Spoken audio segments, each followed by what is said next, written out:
Is this good? Like for this vibe? It's perfect. I might even begin the video like this. Okay. I'm Mr. Beat. I'm here in a place called Washington, D.C., the capital of the United States.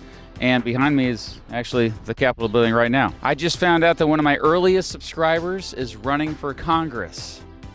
Whoa-ness. Let's go find him. Who the heck are you? So my name is Noah Woodman, and I'm a native Central Floridian. I'm going to be running for Congress in the 7th Congressional District. The reason why I know Noah is because he's one of my earliest subscribers. He's one of my earliest viewers. 2016, that's back when my channel was pretty small. How did you discover my channel? Not by accident, actually. In 2015, 2016, rolled across your channel when I was a night shift EMT, for the fire department. It'd be 3 a.m. doing homework in the office between calls. And I was like, man, I've really got to learn about the compromise of 18. For the record, it's Compromise of 1850. You were such a huge part of me finding that passion. That's what helped make me decide, you know what, the policy and law route, that's what's for me. I had been pre-med initially. At the same time I was seeing your videos first, I was seeing from folks that they were more afraid of how they were going to pay for their injuries and sickness than they were of living or dying. So that was a huge formative moment, and mixed with seeing your videos, I was like, I think this is the right path for me. Why do you want to work with those guys? Yeah, I think that a huge problem right now is that our representatives are not representative of us. They don't claim to represent us. It's vital that we have a working class voice in Congress. I think we especially need younger voices in Congress. Yeah, you're a youngin', yeah. So tell the audience about your home district.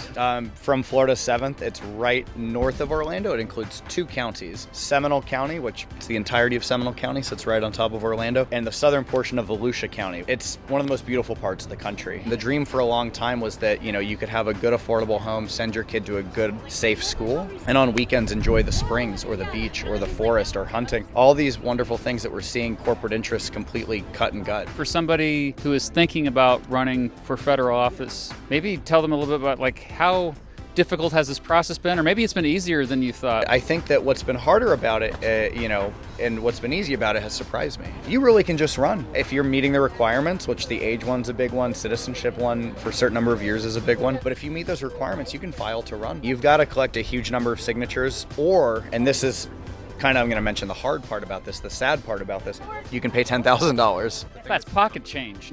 The hard part about the process is realizing just how much money it's gonna take, and it's rough. That's the demoralizing part of it. Also, you kind of have to run with one of the 2 major political parties, because you still have to get nominated. I do. So what's that process like? Yeah, we've got a primary ahead of us. There's a good field of people. But are they a Mr. Beat subscriber? They're not, and that's okay. I'm sorry. That's.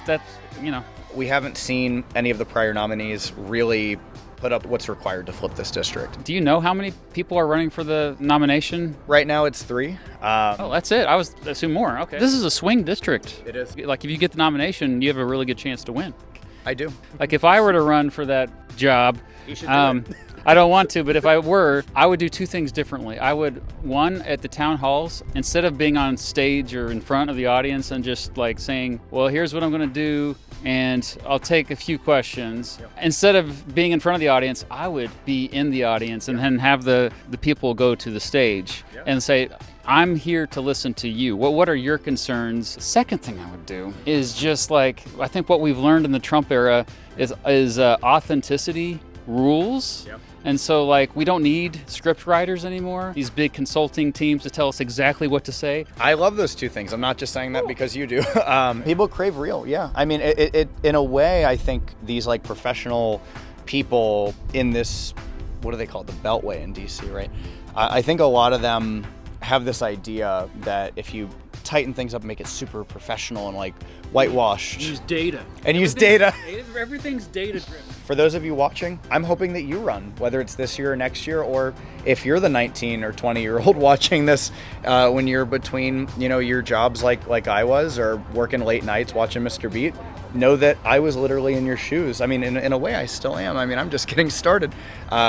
you can do anything, and you should do anything. And if it feels like it's too much, or it feels like you're up against a lot, or it feels like maybe it's too intimidating, that's a sign you should do it. That's a good thing, because you're feeling what everybody else is feeling, completely out of the loop and completely not represented. So fight, and join your own team and run. All right, well, I think you might have the Mr. Beat vote, so there's at least that. So a few dozen people in the 7th District of Florida. All right.